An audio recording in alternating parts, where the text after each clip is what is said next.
Hey guys, welcome to Yaniv TV. You're watching Freakspeak and I am your host Anil Anand. Today we have a very special guest with us. We have the founder of NRB, the nation's rockbeat, Shriya Gupta. Hi everyone. Hi Shriya, thank you so much for coming. You're welcome here. Thank you so much for having me here. So before we start, we just want to thank our location partner Cafika here for providing us the space and the infrastructure. So a big shout out to Cafika. And now we will have a talk with Shriya. So hello Shriya, once again welcome to the show. Thank you for coming. The pleasure is all mine. Thank you so much. And I just want to ask you, so how did it all start? Now, I have seen the nation's rockbeat right from its inception. From the time it started was in the formation. We were in constant touch on WhatsApp.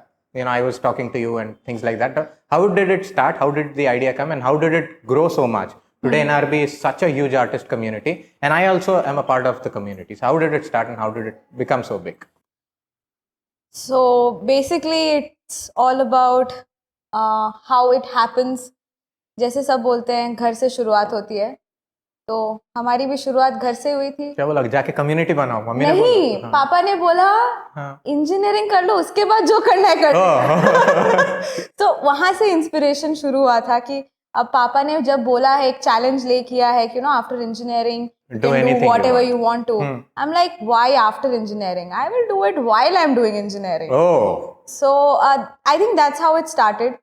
I started 1 month before I joined college. I remember that. Yeah, so it was back in 2015 when I started. Yes.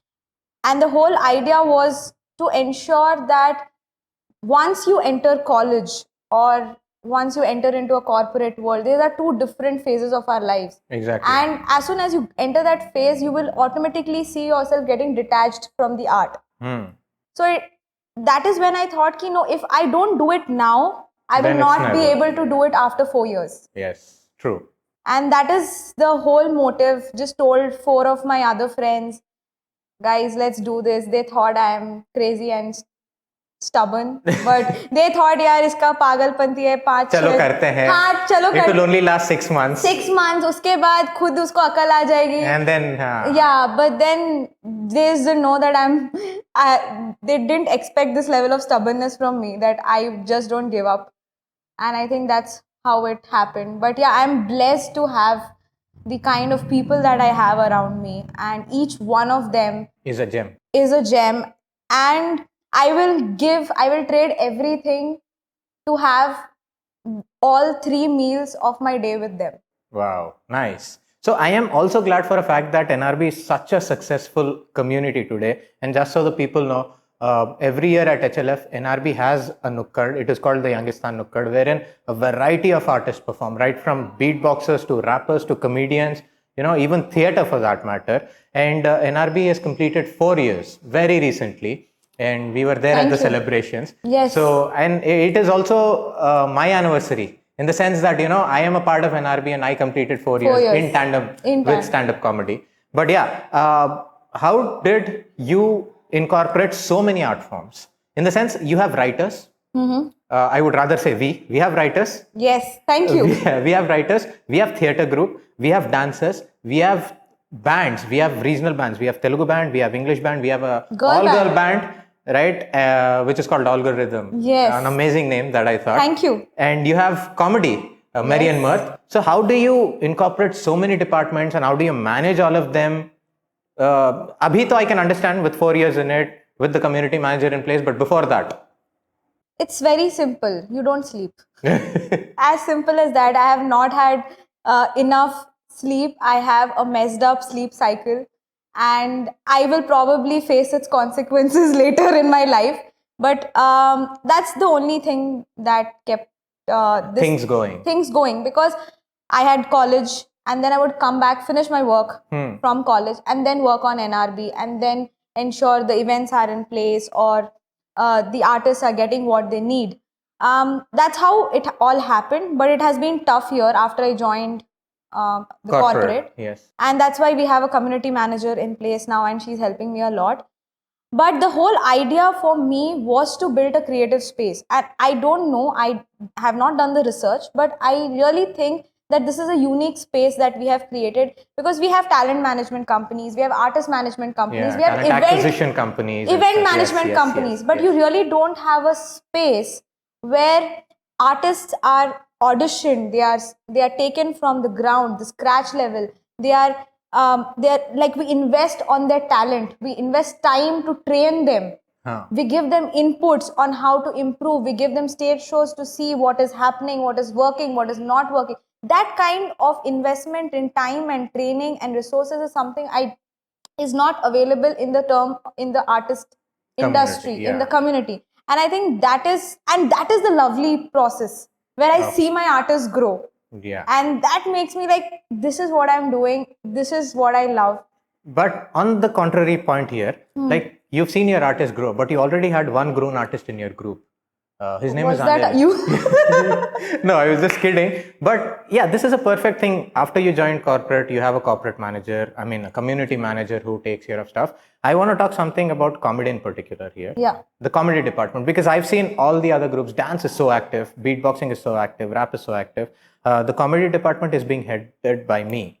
And I don't know why you chose me. And I still remember this conversation. This happened in the street in front of your house. In front of my house, yes. We had just gone out, just so people know, Shriya had offered me a show at a TEDx event in VBIT, if I'm not wrong. Me and Shavik Bhattacharya performed there.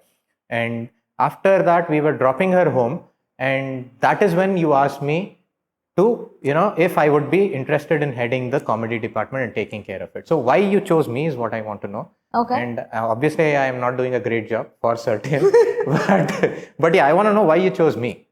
Well, with comedy, it was it's been emotional for me.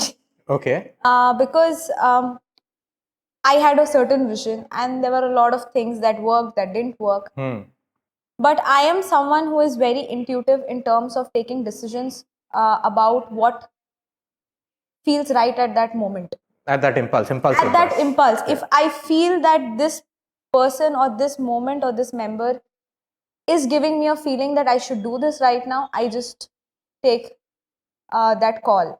And I think that's what happened TEDx VBIT when we returned and when we were having a conversation over the bus ride. Yes. And I just knew that I would want you to head the team. And I know it's not only you, but it's also from our side that we have to work together to make it happen. Hopefully, we'll have more writing sessions at our den, podcasts and stuff. We have been planning this. Lots. So things will work out, hopefully, with our community manager in place and everything. Definitely. But we have been doing fairly well in terms of comedy. We've got great gigs, to be honest. Yeah. I mean, all of our literary fests, we went to MLRIT Literary Fest, we went to the HLF, and then we had TEDx, multiple TEDx. And then I was invited as a chief guest to Heatham's College, which was one of the biggest achievements that I had. And I turned up in a suit and stuff there. Wow, that's amazing. It was great. But yeah, you chose me and I'm forever thankful. You have accomplished so much for your age. In terms of, in terms of building the group or you are kind of a person who sits in the backseat and make sure things are happening there. Everything. Now I only manage my own events and I struggle a lot at it. But you do it with multiple people, with multiple events, making sure that you're present either in spirit or in person at the event or with the person you're coordinating everything. And that is really commendable. See, technically I'm older than you, but you're my boss. I report to you in the hierarchy in NRB. Yeah, I mean, I do work with a lot of people who are elder to me, and that was quite a challenge for me because I initially didn't know what is the right way of making it not seem harsh or rude, because I do understand age is something but what I really understood at one point is that I respect you as an artist, I respect your decisions as a creative head, and when we are in a professional or in a circle, in an environment, we need to understand and bounce off what each other think. Otherwise, if we don't give each other the reality check, then no one is going to. If I don't come up and tell you, Anilji, this is working, this is not working, maybe we should do it, who is going to tell? No, exactly. No one's going to tell us. And we've maintained that transparency. We've maintained that. Yes. And I'm always open to, just today we had a review meet back in Den. And there were so many things that came up to me saying that, bro, can you not have vexed up face when we are doing a bad performance. I mean, I know we are doing a bad performance. But you don't have to be so literal in... So literal while we are on stage. You can keep smiling and then scold us when we come down.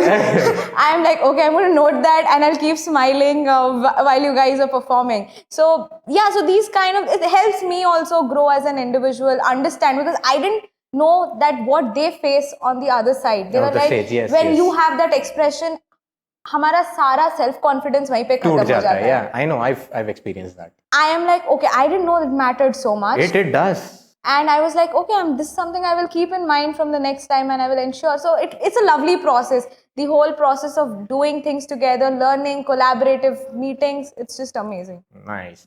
So you said at one point in the interview that, you wanted to have a creative space. Yeah. You, in the sense, the organization basically wanted to have a creative space. And I perfectly, resonate with what you thought, because I wanted to have a creative space, which is open for all, with minimal charges or things like that. And I did some due diligence from my side and I thought it was costly and then I had dropped off. But I think I would want you to definitely grow to a stage where you afford all of that and, you have a space which we can utilize, when I say we, I represent the entire artist community throughout the city, or maybe who's coming out of the city as well. So we would wish all the success and all the luck to you as the founder and the leader for NRB. Thank you so much. And so that we as artists grow together as well.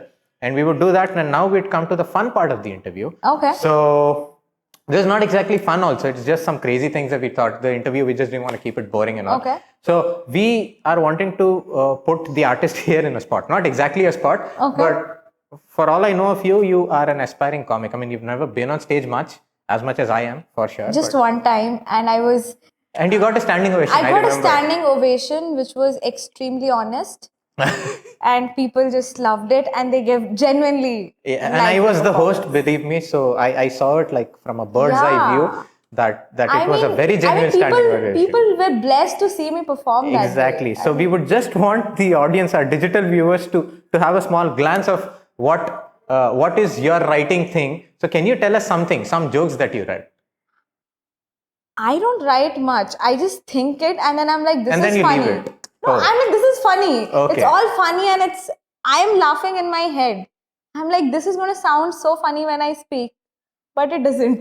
That is every comedian's thing. Yeah, and I don't know how I'm like, I come to the gigs, I'm like, I do the same thing, but why is it not sounding funny? So you want to tell a joke? Please tell us. I've heard a couple and they are good, I must say, in front of the camera. Thank you. And so it's the most easiest way to get a crack at comedy is to do a vulgar joke. Okay. So let me just go ahead with this. Like, what came first, chicken or egg? Chicken. No, it's the cock.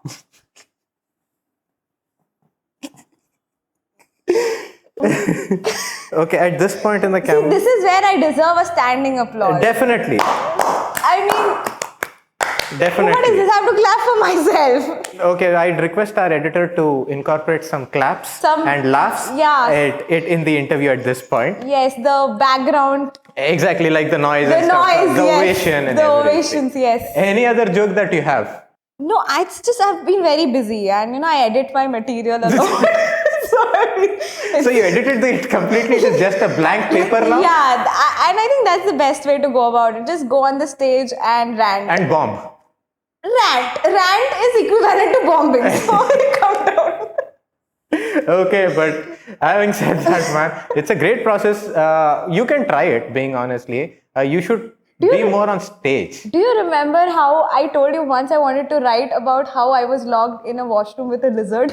Yeah, you told me that. But did you end up writing it? No, I did. I said I write it in my brain. I'm like, it's funny.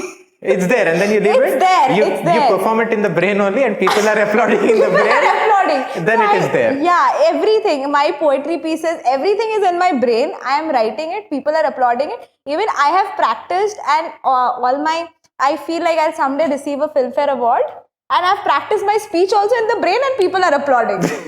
That's all I've been doing all my But life. touch wood, all that should be true for you. We hope it is, where you achieve a lot of, success, a lot of fame, a lot Thank of you. recognition and awards and everything. Thank and you. hopefully I grow big till there, where I present you an award one day. Thank you so much. I mean, this is such a huge honor for me to. I mean, this is officially my first interview. Yeah, exactly. So this Thank is you Shriya's so first much, interview. Yaniv TV and Anil Anand. Thank you so much, for Shriya. It was an having me. absolute pleasure and honor. So, we are almost coming to the end of the interview, but before that, I'd just like you to say this with me.